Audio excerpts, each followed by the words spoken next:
Alhamdulillah sore ini kita bisa berkumpul dengan Minang satu, Minang satu sebenarnya, Minang sebenarnya.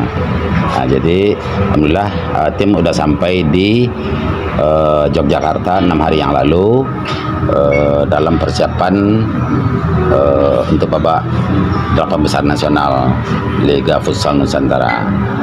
Pelatih meminta habis dari kita lolos dari babak regional kemarin di Bangka Belitung, anak-anak diistirahatkan 3 hari, langsung dapat latihan juga 3 hari di Padang.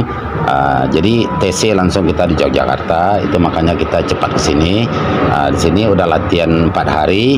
Hari kelima kita kemarin uji coba dengan Universitas Yogyakarta UND.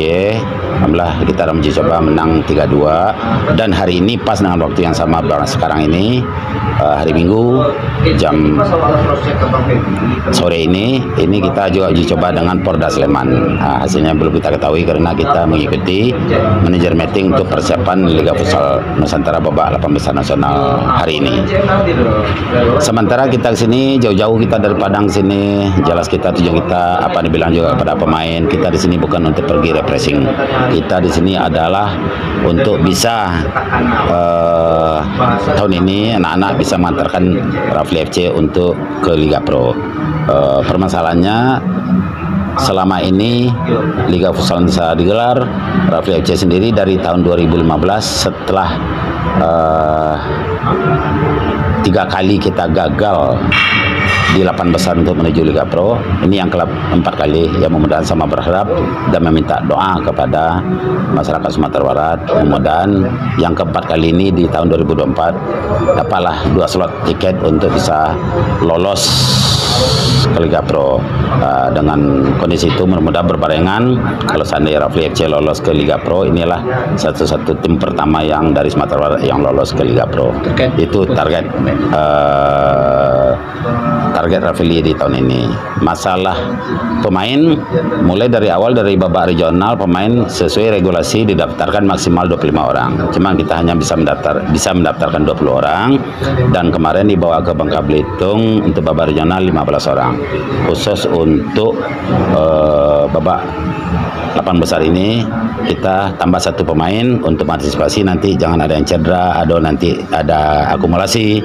Kita bawa ke sini 16 orang. Ya, mudah-mudahan dengan persiapan kita di sini sepertinya dengan namanya prakompetisi, ya semuanya telah disiapkan. Artinya anak-anak dengan setelah 1 pekan di Yogyakarta, alhamdulillah kondisi anak udah pulih dengan perjalanan darat dari Padang ke sini selama 2 hari 2 malam. Ya itulah, jadi itulah tugas berat bagi pelatih untuk mengalihkan kondisinya.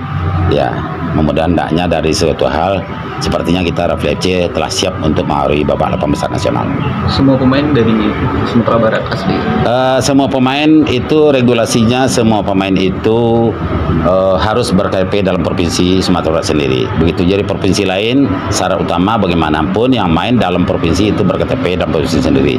Ada satu anak kita sebelumnya ber-KTP Sumatera Selatan, tapi karena dia kuliah di Padang, namanya Al Fajri, main di salah satu klub di Padang, dan kita ada penambahan pemain karena dalam regulasi juga untuk babak regional boleh untuk menambah pemain. Nah, satunya si Fajri kita panggil dan bergabung dengan memperkuat Rafli FC dari PSR FC dari Kota Padang. Terakhir, harapan Bapak untuk masyarakat Minang yang ada di Jogja. Nah, itu dia. Sebelumnya kami dari Rafli FC telah berkoordinasi dengan Ketua Ikatan Masyarakat Minang IKM Yogyakarta, juga dari supporter Sparta yang ada di Yogyakarta. Sebab Sparta itu ada di mana-mana, telah berkoordinasi. Ya, mudah-mudahan besok dalam pertandingan kita mungkin bisa ramai lah untuk supporter kita main di GOR UGM besok.